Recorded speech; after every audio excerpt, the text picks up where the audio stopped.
ಕುಜಂ ತಂ ರಾಮ ರಾಮೇತಿ ಮಧುರಂ ಮಧುರಾಕ್ಷರಂ ಅರುಹ್ಯ ಕವಿತಾಶಾಖಂ ವಂದೇ ವಾಲ್ಮೀಕಿ ಕೋಕಿಲಂ. ಈ ಅನಿಕೇತನಾದ ಶ್ರೀರಾಮನಿಗೆ ನಮ್ಮ ನಮಸ್ಕಾರಗಳನ್ನ ಸಲ್ಲಿಸ್ತಾ. ಯಾಕಂದ್ರೆ ಇವತ್ತಿನ ವಾರದ ಪದ ಅನಿಕೇತನ. ಅಂದ್ರೆ ಮನೆ, ಕೇತನ. ಕೇತನ ಅಂದ್ರೆ ಮನೆ, ಜಾಗ, ಆ ತರ ಒಂದು ಅರ್ಥ ಬರುತ್ತೆ. ಅನಿಕೇತನಾದಂತ ರಾಮ ಅಥವಾ ವಿಷ್ಣು, ಅವನಿಗೆ ನಮ್ಮ ನಮಸ್ಕಾರಗಳನ್ನ ಸಲ್ಲಿಸ್ತಾ ಇವತ್ತಿನ ಈ ಮಾಲಿಕೆಯನ್ನ ಪ್ರಾರಂಭ ಮಾಡ್ತಾ ಇದ್ದೀನಿ. ಕಳೆದ ಸಂಚಿಕೆಯಲ್ಲಿ ನಾವು ಗಂಗಾವತರಣದ ವಿಸ್ತಾರವನ್ನ, ಅದರ ವರ್ಣನೆಯನ್ನ ಎಲ್ಲ ನೋಡಿದ್ವಿ. ಅನಂತರ ರಾಮ, ಲಕ್ಷ್ಮಣ ಮತ್ತೆ ವಿಶ್ವಾಮಿತ್ರರು, ಅವರೊಂದಿಗೆ ಋಷಿಗಣಗಳು, ಅವರಿಂದಿಷ್ಟು ಜನ ಗಂಗಾ ತೀರದ ದಕ್ಷಿಣದಲ್ಲಿದ್ದಾರೆ. ಅವರು ಉತ್ತರದ ತೀರಕ್ಕೆ ಹೋಗ್ಬೇಕು.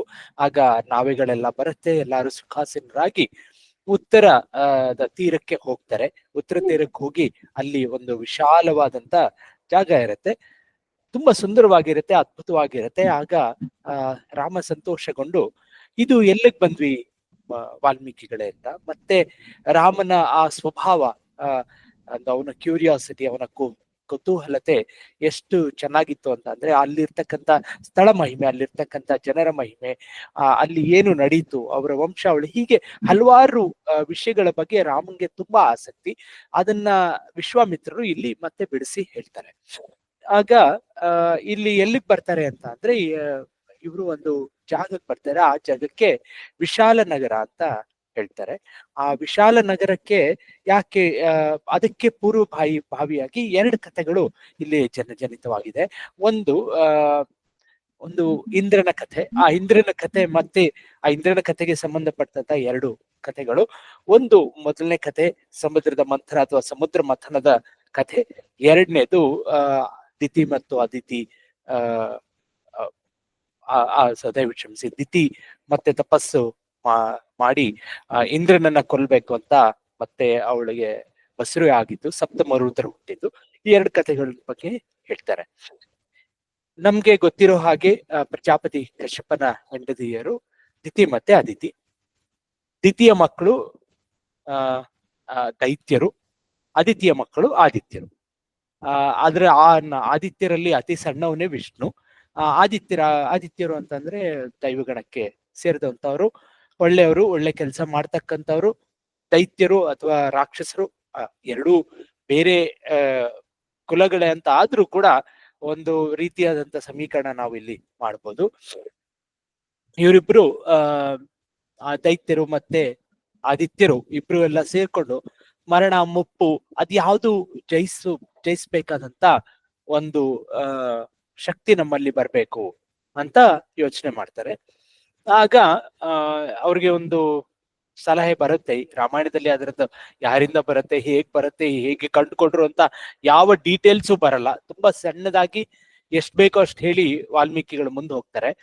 ಅಲ್ಲಿ ಹೇಳ್ತಾರೆ, ಏನ್ ಗೊತ್ತಾಗತ್ತೆ ಅವ್ರಿಗೆ ಅಂತ ಅಂದ್ರೆ, ಸಮುದ್ರದ ಕೆಳಗಿನ ಸಮುದ್ರವನ್ನ ಬಗೆದಾಗ, ಕಡೆದಾಗ ಅಲ್ಲಿರ್ತಕ್ಕಂಥ ರಸಾಯನ, ಅದನ್ನ ಕುಡಿದ್ರೆ ನಮ್ಗೆ ಅಮರತ್ವ ಬರುತ್ತೆ, ಅಥವಾ ಒಂದು ಮರಣ, ಮುಪ್ಪು ಯಾವುದು ಬರಲ್ಲ ಅಂತ ಒಂದು ಗೊತ್ತಾಗತ್ತೆ.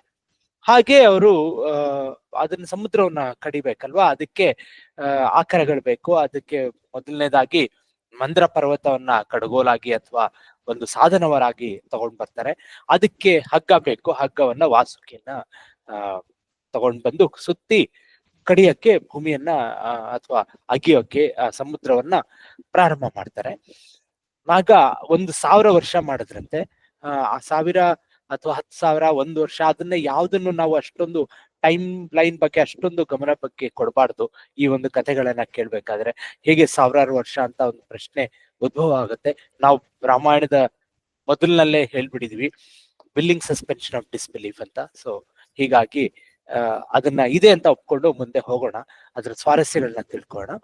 ನಾಗ ವಾಸುಕಿ ವಿಷಯವನ್ನ ಕಕ್ಕೋಕೆ ಪ್ರಾರಂಭ ಮಾಡ್ತು, ವಿಷವನ್ನ ಕಾರ್ಲಿಕ್ಕೆ ಪ್ರಾರಂಭ ಮಾಡ್ತು. ಅವಾಗ ಎಷ್ಟು ವಿಷದಿಂದ ಇಡೀ ಭೂಮಿನೇ ಹಾಳಾಗುವಂತ ಪರಿಸ್ಥಿತಿ ಬಂತು. ಆಗ ಇವರೆಲ್ಲ ಹೋಗಿ ಮಹೇಶ್ವರನ್ಗೆ ಪ್ರಾರ್ಥನೆ ಮಾಡ್ತಾರೆ, ದಯವಿಟ್ಟು ಬಂದು ನೀನು ಕಾಪಾಡ್ಬೇಕು ಅಂತ. ಆಗ ಆ ಮಹಾದೇವ ಬರ್ತಾನೆ. ಬಂದ್ಬಿಟ್ಟು ಅಷ್ಟರಲ್ಲಿ ವಿಷ್ಣು ಕೂಡ ಬಂದು ಮಹಾದೇವನ್ಗೆ ಹೇಳ್ತಾನೆ, ನಿನ್ಗೆ ಮಹಾದೇವ ಅಂತ ಕರೆಯೋದು ಅದಕ್ಕೋಸ್ಕರ, ದಯವಿಟ್ಟು ಇಲ್ಲಿ ಈ ಮಥನದಲ್ಲಿ ಅಥವಾ ಮಂಥನದಲ್ಲಿ ಬಂದಿರ್ತಕ್ಕಂತ ಈ ಮೊದಲನೇ ವಾಗಿ ಇರ್ತಕ್ಕಂತ ಈ ವಸ್ತುವನ್ನ ನೀನೇ ಸ್ವೀಕಾರ ಮಾಡ್ಬೇಕು, ಆದ್ರಿಂದ ನಿನಗೆ ಅಗ್ರ ಪೂಜೆ ಅಂತ ಹೇಳಿ ವಿಷ್ಣು ಹೇಳಿ ಅಂತರ್ಧಾನನಾಗ್ತಾರೆ. ಆಗ ಅವರು ವಿಷ್ಣು ನಮ್ಮ ಈ ಮಹಾದೇವ ಅದನ್ನ ವಿಷವನ್ನ ಕುಡಿದು ವಿಷಕಂಠ ಅಂತ ಆಗಿ ಆ ಆ ವಿಷಯ ನಮ್ಗೆಲ್ಲರಿಗೂ ತುಂಬಾ ಗೊತ್ತು. ಆಮೇಲೆ ಮತ್ತೆ 1000 ವರ್ಷಗಳ ಮಂಥನ ಮಾಡ್ತಾರೆ. ಮಂದರ ಪರ್ವತ ಕುಸಿಯೋಕ್ ಪ್ರಾರಂಭ ಆಗುತ್ತೆ.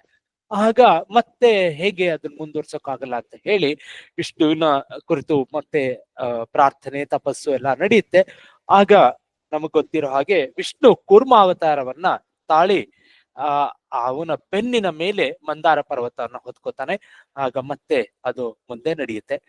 ಹೀಗೆ ಮತ್ತೆ ಒಂದು 1000 ವರ್ಷಗಳ ಮಂಥನದ ನಂತರ ಧನ್ವಂತರಿಯ ಉದಯ ಆಗುತ್ತೆ. ಧನ್ವಂತರಿ ಒಳ್ಳೆ ದಂಡ ಕಮಂಡಲಗಳನ್ನ ಹಿಡ್ಕೊಂಡು ಬರ್ತಾನೆ. ಆಯುರ್ವೇದದ ಅಧಿಪತಿ ಅವನು. ಆಯುರ್ವೇದಕ್ಕೆ ಅಥವಾ ವೈದ್ಯಶಾಸ್ತ್ರಕ್ಕೆ ದೇವತೆಯಾಗಿ ಬರ್ತಾನೆ. ಅದಾದ್ಮೇಲೆ ಅಪ್ಸರೆಯರು ಜನನ ಆಗ್ತಾರಂತೆ. ಅಪ್ರಸ್ ಅಂದ್ರೆ ಅಪ್ಸರಸ್ ಅಂತ ಅಂದ್ರೆ ಆ ಹಾಲಿನಂತ ನೀರಿನಿಂದ ರಸದಿಂದ ಹುಟ್ಟಿದ್ರಿಂದ ಅವ್ರಿಗೆ ಅಪ್ಸರೆಯರು ಅಂತ ಕರೆದ್ರು ಅಂತ ಹೇಳ್ತಾರೆ. ಆಗ ಅಪ್ಸರೆಯರು ಹುಟ್ಟಿದಾಗ ಪಾಪ ದೈತ್ಯರು ಸ್ವೀಕರಿಸಲಿಲ್ಲ, ಆದಿತ್ಯರು ಸ್ವೀಕರಿಸಲಿಲ್ಲ. ಆದ್ರಿಂದ ಅವರು ಒಂದು ರೀತಿಯಾದಂತ 60,000 ಜನ ಇದ್ರಂತೆ. ಅವ್ರ ಜೊತೆ ಪಾರಿಚಾರಿಕೆಯರು ಕೂಡ ಇದ್ರಂತೆ. ಪರಿಚಾರಿಕೆಯವರು ಅವರು ಒಂದು ಸಾಮಾನ್ಯರಿಗೆ ಒಂದು ರೀತಿಯಿಂದ ವೇಶ್ಯರಾದ್ರು ಅಂತ ರಾಮಾಯಣದಲ್ಲಿ ಬರುತ್ತೆ. ಆಮೇಲೆ ವಾರುಣಿ ಹುಡ್ತಾಳೆ. ಅವಳು ಇಂದ್ರನ ಮಗಳು. ಅವಳನ್ನ ಇವರು ದೇವತೆಗಳು ಸ್ವೀಕರಿಸ್ತಾರೆ. ಅವಳು ಸುರ ಅವ್ರೇನು ಸುರಪಾನ ಅಂತ ಅಥವಾ ಒಂದು ಏನು ಏನ್ ಹೇಳ್ತಾರಲ್ಲ, ಒಂದು ರೀತಿಯಿಂದ ಮಜಾ ಕೊಡುವಂತ ಒಂದು ಬಹುಶಃ ಆದ್ರೂ ಅರ್ಥ ಬರ್ಬೋದು. ಅದನ್ನ ಎಲ್ಲಾರ್ಗೂ ಕೊಡ್ತಾಳೆ. ಆದ್ರಿಂದ ಅವ್ರ ಹತ್ರ ಮಾತ್ರ ಇದ್ದು, ದೇವತೆಗಳ ಹತ್ರ ಮಾತ್ರ ಇದ್ದಿದ್ರಿಂದ ಅವರು ಸುರರಾದ್ರು. ಅದು ದೈತ್ಯರ ಹತ್ರ ಇಲ್ಲದಿದ್ದೇ ಇದ್ದಿದ್ರಿಂದ ಅವರು ಅಸುರರಾದ್ರು. ಆಮೇಲೆ ನಮ್ಗೆ ಗೊತ್ತಿರೋ ಹಾಗೆ ಉಚ್ಚೈಶ್ರವಸ್ಸು ಅಂತ ಒಂದು ಅದ್ಭುತವಾದ ತುಂಬಾ ಎತ್ತರವಾದ ಬಿಳಿ ಕುದುರೆ ಬರುತ್ತೆ. ಆಮೇಲೆ ಕೌಸ್ತುಭ ಅಂತ ಮಣಿ ಬರುತ್ತೆ. ಇವೆರಡು ನಮ್ಮ ವಿಷ್ಣುವಿನ ಪಾಲಾಗತ್ತೆ ಅಥವಾ ದೇವತೆಗಳ ಪಾಲಾಗತ್ತೆ. ನಂತರ ಅಮೃತ ಬರುತ್ತೆ.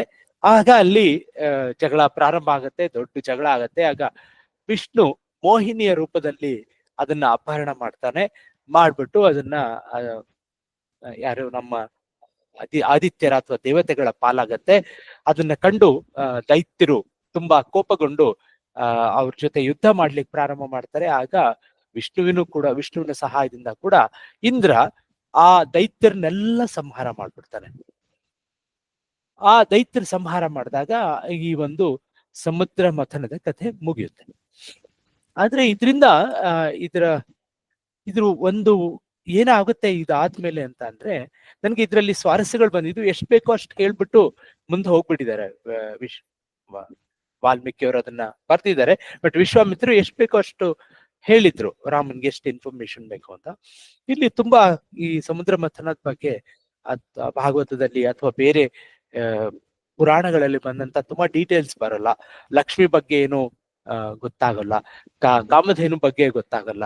ಆತರ ಎಷ್ಟೊಂದು ಅದರಲ್ಲಿ ಬರ್ತಕ್ಕಂತ ದೇವಾನುದೇವತೆಗಳು, ಉದಯಿಸ್ತಕ್ಕಂಥ ದೇವಾನುದೇವತೆಗಳು, ಪ್ರಾಣಿಗಳು, ಅದು ಬೇರೆ ಬರ್ತಕ್ಕಂಥ ಮಣಿಗಳು, ಅದ್ರ ಬಗ್ಗೆ ಏನು ಗೊತ್ತಾಗಲ್ಲ. ಇರ್ಲಿ, ಅಲ್ಲಿ ಎಷ್ಟು ಬೇಕೋ ಅಷ್ಟು ನಮಗ್ ಸಿಗುತ್ತೆ ಆ ಮುಖ್ಯವಾದ ಒಂದು ಇನ್ಫಾರ್ಮೇಶನ್. ಮುಂದೆ ಆಗ ದಿತಿಯ ಮಕ್ಕಳೆಲ್ಲ ಸತ್ತೋಗ್ಬಿಡ್ತಾರೆ. ಆದಿತ್ಯ ಮಕ್ಕಳೆಲ್ಲ ಇರ್ತಾರೆ. ಪಾಪ ದಿತಿಗೆ ತುಂಬಾ ಬೇಜಾರಾಗತ್ತೆ. ನನ್ನ ಮಕ್ಕಳೆಲ್ಲ ತೀರ್ಕೊಂಡು ಹೋದ್ರು, ನಾನು ಹೆಂಗಿರ್ಲಿ ಅಂತ ಹೇಳಿ ಅವಳು ಮತ್ತೆ ಪ್ರಜಾಪತಿಯನ್ನು ಹೋಗಿ ಕೇಳ್ಕೊತಾಳೆ.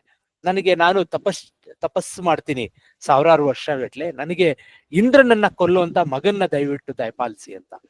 ಆಗ ಅವರು ಆಗ್ಲಿ, ಪಾಪ ತಾಯಿ, ಅವನ್ ಹೆಂಡತಿ ತಾಯಿ ಮಕ್ಕಳನ್ನ ಕಳ್ಕೊಂಡಾಗ ತುಂಬಾ ದುಃಖ ಪಡ್ತಾಳೆ ಅಂತ ಹೇಳಿ ಕಾಶ್ಯಪ ಪ್ರಜಾಪತಿಗಳು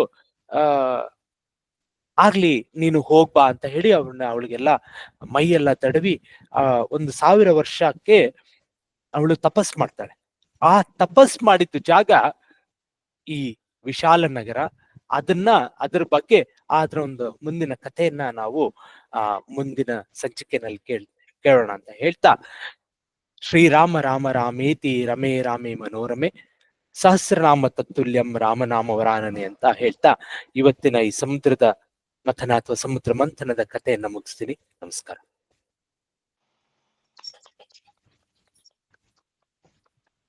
ತುಂಬಾ ಚೆನ್ನಾಗಿತ್ತು ಸರ್.